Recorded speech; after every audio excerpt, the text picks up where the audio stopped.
Então, a nossa gravação aqui no celular. Beleza? A turma do 8º ano, hoje ao vivo aí já com 27 pessoas. Pessoal, a aula de hoje é a Era Napoleônica. A Era Napoleônica é muito importante. Por quê, professor? Porque foi através da Era Napoleônica que se colocou fim à Revolução Francesa. A Revolução Francesa acaba exatamente no dia que Napoleão Bonaparte, através do golpe do 18 Brumário, ele vai assumir o poder na França. O objetivo de Napoleão, meus amigos, era muito simples. Era fazer a França a maior nação do mundo. Só que Napoleão tinha um problema. Ele tinha uma rival que era a sua altura, a Inglaterra. E Napoleão planejou de todas as maneiras enfraquecer a Inglaterra. Como é que é? Deixa eu ter um aviso aqui do... Só ver que meu amigo escreveu aqui. Professor, você pode falar o que eu tô te devendo? Ó, isso aí é uma outra aula, tá, Richard? Isso aí, você também, a pessoa pode entrar na plataforma, pessoal, e olhar as atividades direitinho. Ou então no final da aula eu até olho, mas eu tenho anotado os nomes do pessoal que tem feito as atividades. Quando você entra na plataforma, aparece lá direitinho se você entregou ou não aquela atividade, tá bom? Basta você ver lá, porque aparece todo mundo que enviou, né? A resposta de todo mundo. E pela plataforma você consegue olhar isso aí, tá bom, meu amigo? Um grande abraço, Richard. Então, olha só, Napoleão tinha um sonho naquela época. O sonho de fazer a França ser o maior país do mundo. Mas ele tinha uma rival, né? E quando Napoleão assumiu o poder, pessoal, Napoleão ele teve dois governos. O governo do consulado e o governo do império. Professor, Napoleão então teve dois governos? Teve. Como é que foi isso? Essa diferença entre o consulado e o império? Meus amigos, o consulado, Napoleão, o que ele faz?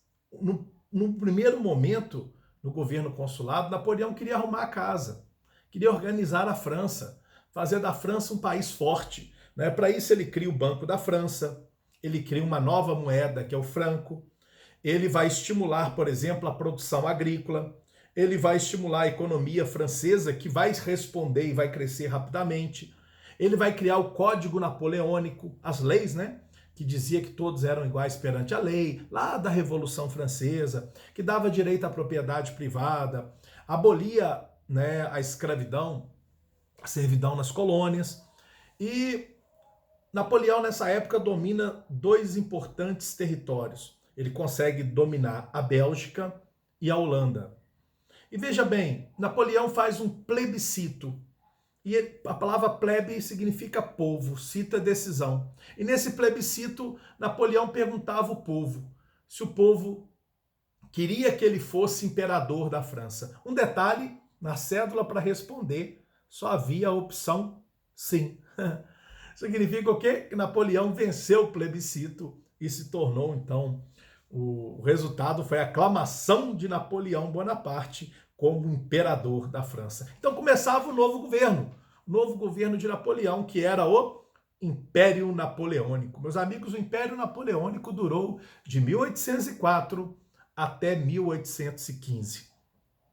O maior rival de Napoleão, a maior nação rival, continuava sendo a Inglaterra. E para isso Napoleão usou uma estratégia. Napoleão usou o bloqueio continental. O que é isso, professor? O bloqueio continental, meus queridos, foi um bloqueio que Napoleão proibiu todos os países do continente europeu a comercializarem com a Inglaterra. Napoleão disse o seguinte: o país que comercializar com a Inglaterra, eu invado pessoalmente. Meus amigos, dois países furaram o bloqueio continental: Portugal e a Espanha.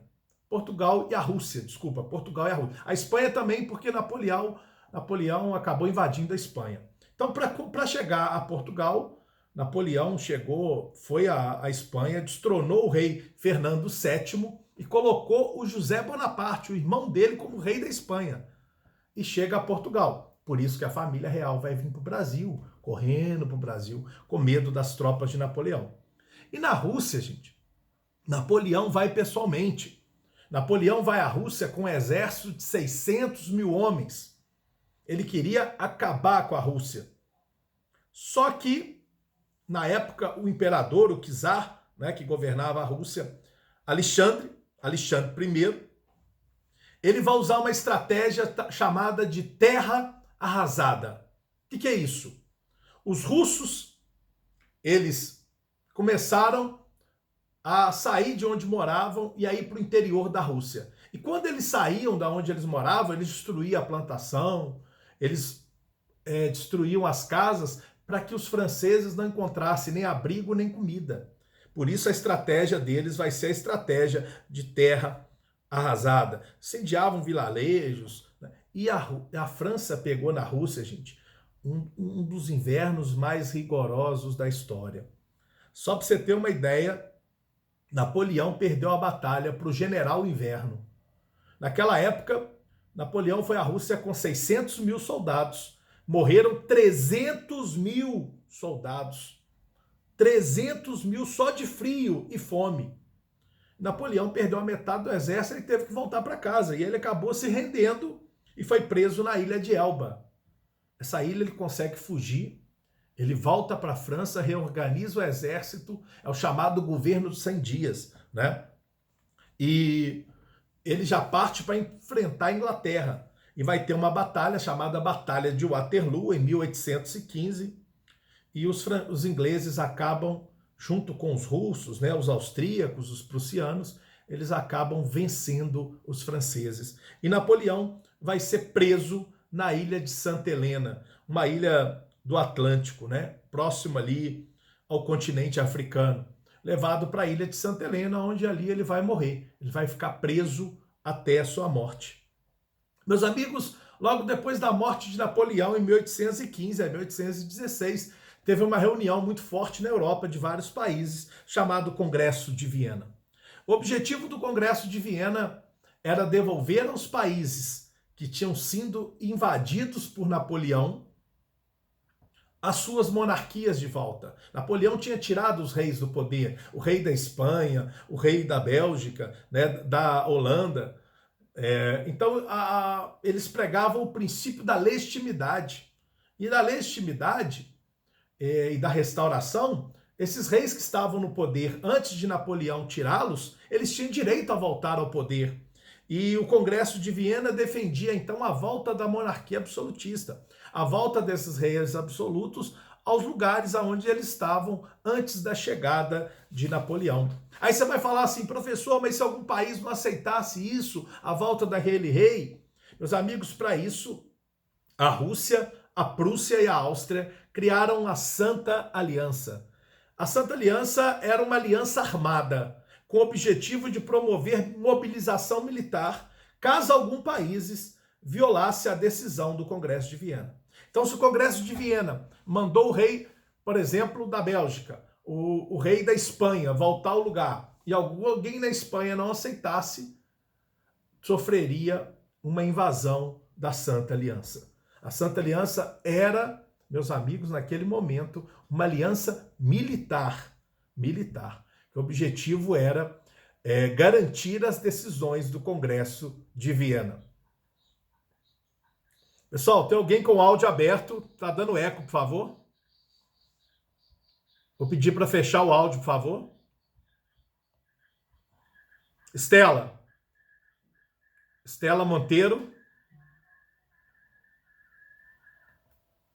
Isso, agora fechou. Tava dando um retorno aqui. Deu certo agora. Não, sem problema. Já resolveu, tá beleza. Então, meus amigos, nesse capítulo também, lá na página 62, ele vai falar das conjurações separatistas na América Portuguesa.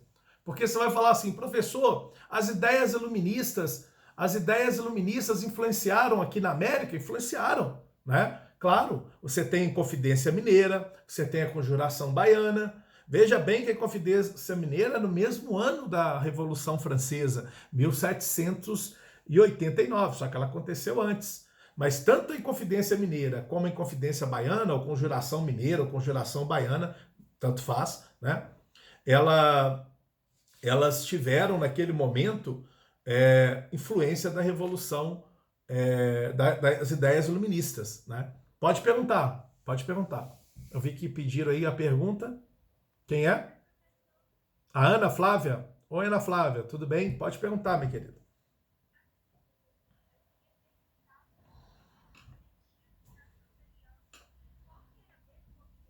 Tá, vamos lá. O objetivo, a Ana está perguntando do objetivo da Santa Aliança.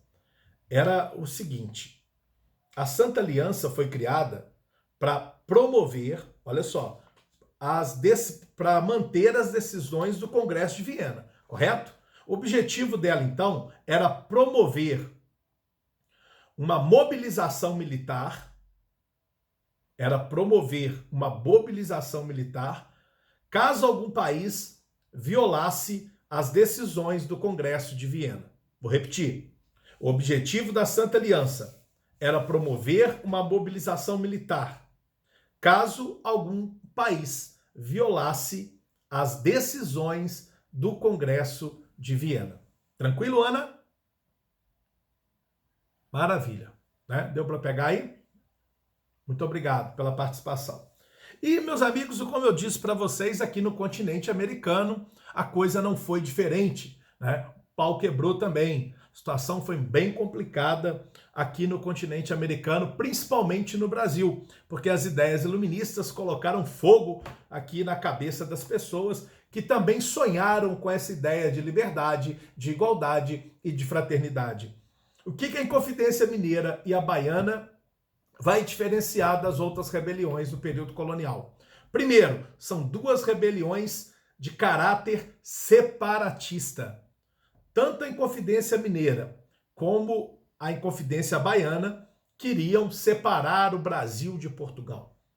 As outras revoluções que tiveram antes eram de caráter local. Nenhuma delas quis romper o Brasil com Portugal.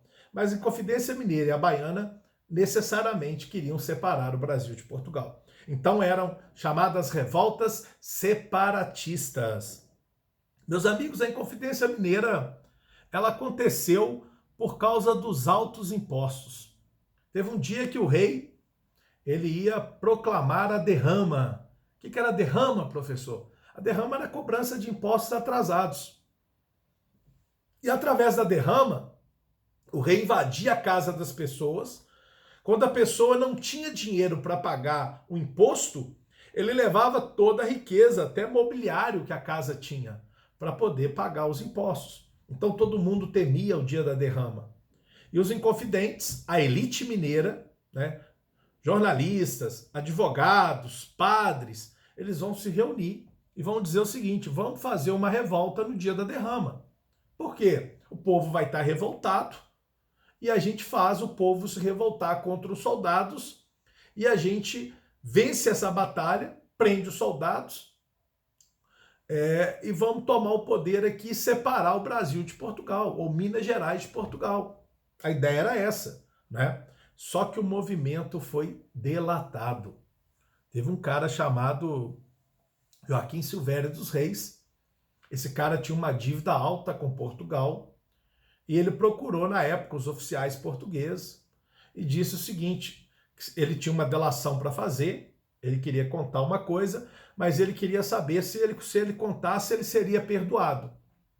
E ele foi perdoado, né? E aí ele contou todo mundo que estava envolvido na Inconfidência Mineira. Ele delatou todos os seus amigos.